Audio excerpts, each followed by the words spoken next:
Hi guys, in this video I'll show you how to add a quiz on your Instagram story. Now first of all, open the Instagram application in your mobile phone and make sure that you're logged in with your account.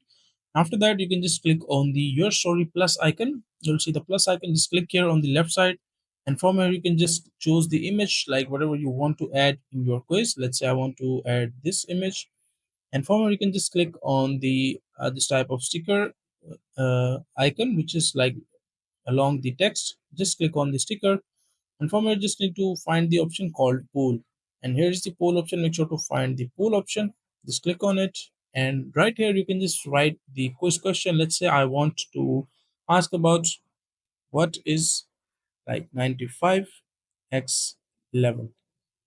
So you can just write down the question, and inside the yes or no you can just write, let's say my correct answer is 1290 and the wrong answer is like 1236, and you can add another option as well, 1178, and you can just add as many options as you want. After that you can just click on next, and you can just go to this like arrow option from the below right side. You can just click here, and after that you can just click on share, and once you click on share, this quiz will be added to your Instagram story. Now, that is the simple and easy process of how you can do it.